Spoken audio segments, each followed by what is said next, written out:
استنى يا اسطى، واحد من 10 يا اسطى. واحد ازاي من 10؟ لا مؤاخذة يا استاذ، التذكرة 14 جنيه. 14 ايه؟ ليه؟ يا فتاح يا عليم على الصبح، ده الواحد على اخره. اتفضل يا سيدي، هات التذكرة. ورقة قد عقلة صباعي ب 14 جنيه. وبعدين معاك يا اسطى، بتجري بالاتوبيس وبتاخد مطبات كتير كده ليه؟ كسرت عضمنا يا ابني. بقول لكم ايه، اللي مش عاجبه ينزل يا ابني. الو، الو، مين معايا؟ مع حضرتك هانيا من MEC Development العقارية. اقدر اخد من وقت حضرتك 5 دقايق؟ معلش انا مش سامع حضرتك، حواليا دوشة وزحمة. الطارة غدارة يا ابني، على مهلك الله يستر طريقك، معاك أرواح ناس. ما تخافش يا حاج، انا بسوم الاعدادية، سيبها على الله. احنا عندنا مشروع جديد في الساحل الشمالي، ومتاح تقسيط على 5 سنين بدون فوائد وبمقدم بسيط جدا يا فندم. كل الوحدات على البحر مباشرة، والاستلام خلال سنة، والمساحات 60 و80 متر، والأسعار بتبدأ من 7 مليون جنيه بس.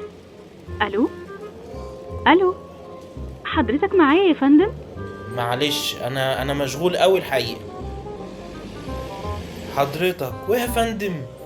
يا سلام، الاحترام حلو برضه. توب علينا يا رب من الشغل وبلاويه واللي بنصطبح بوشهم فيه. لا لا لا لا لا لا، ده كده مش ممكن ابدا. ليه كده يا ابني؟ ليه كده يا ابني؟ حرام عليك. هو في يا اسطى؟ هو في كده؟ اركن بقى يا ابني كده، نزلني على جنب كده ورجع لي فلوسي يا ابني، ما كانتش ركوبه دي. يا رب عدي اليوم ده على خير يا رب. وبعدين معاكم بقى، انزل يا ستي، اللي عاوز ينزل ينزل، بس مفيش فلوس راجعة خلاص.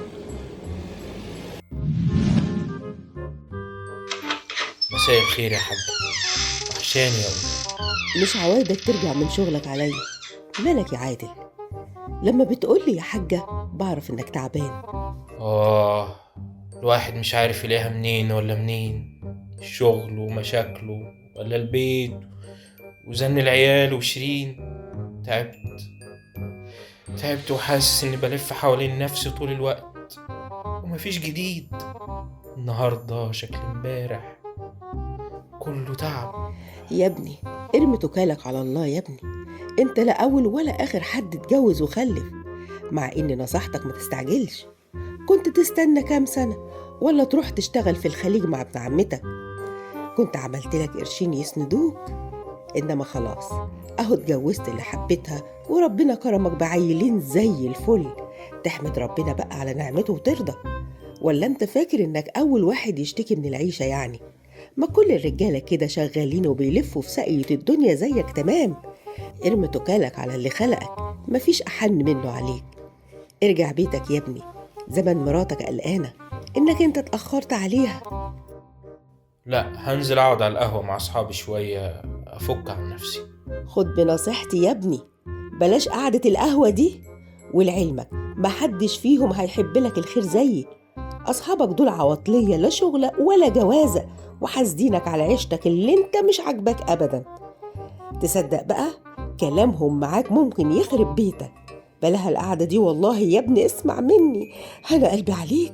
يلا يلا يا حبيبي روح بيتك. ماشي حاضر، هقعد بس نصاية كده، مش هطول على القهوة. سلام عليكم يا رجالة. عاش من شافك يا عادل. طبعا ما انت في الشغل يا مع الجماعة، هتفتكرنا وتعبرنا ليه؟ اللي داك يدينا يا سيدي. يا صلاح لو تعرف، ده انا طالع عيني، بلا شغل بلا جماعة يا اخي. اهلا يا استاذ عادل، منور القهوة. عاش من شافك يا ابني. ربنا يخليك، ادعي لي يا معلم سباعي والنبي. ربنا يعمل لك الصالح. ايه ده؟ بص الشيخ عماد هناك اهو. الشيخ عماد؟ هو ايه ده صحيح؟ وعماد مربي دقنه ليه كده؟ ده انا مشفتوش بقالي شهرين من بعد الحادثة. اهو على كده من بعد ما طلع من الحادثة سليم، وهو بقى في الجامع كل يوم ما بيفوتش فرض. صحيح، سبحان مغير الأحوال. اهو جاي علينا اهو. السلام عليكم. ازيك يا عادل؟ ازيك يا صلاح؟ يا جماعة مش تيجي تصلوا معايا العشاء؟ بركاتك يا شيخنا. طبعا جايين وراك. انت كويس يا عماد؟ اخبارك ايه؟ من بعد الحادثة معرفش عنك حاجة. الحمد لله بقيت أحسن بكتير. لما تقرب من ربنا هتبقى راضي وهتحس بقيمة اللي عندك. الحمد لله ربنا اداني فرصة تانية أصلح أخطائي وابقى انسان تاني الاحسن. الحمد لله. يلا يا جماعه سيبكونا نروح اصلي العشاء. انا قايم بقى يا صلاح، اتأخرت على الجماعة في البيت. سلام عليكم. انا شكلي فعلا مش حاسس بالنعمة اللي عندي. كلام امي وعماد فوقني. انا مقصر يا رب، سامحني. فعلا لازم اشكر فضلك عليا. ده حتى صلاح طلع بيحسدني على العيشة اللي مش عجباني دي. قالوا انا اللي كنت بحسده على روقان باله. الحمد لله على السلامة يا عادل. لما اتأخرت قلقت عليك وسألت مامتك، قالت لي انك على القهوة. اسخن لك الاكل؟ الله اكبر. هو في ايه بالظبط؟ عادل بيصلي سبحان الهادي، يا ترى ماله؟ السلام عليكم ورحمة الله. السلام عليكم ورحمة الله. تصبح على خير يا شيرين. وانت من اهله يا اخويا. لا، دي الحكاية لازم فيها ان يكونش بيخوني وندمان، ولا بيخوني وعامل نفسه كويس عشان ما يجيش في بالي انا ادخل ادور في جروب جوزي ماله متغير حاله. اكيد الستات هيقولوا لي ده ايه ده واتصرف ازاي.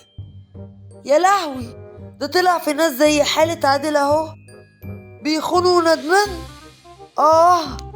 انا قلت كده من الاول. لما اسألهم بقى اتصرف ازاي، ما هم اهل الخبرة. ايه، اكلمه من اكاونت فيك ازاي؟ تعالي على الخاص فهميني يا اختي. يا لهوي،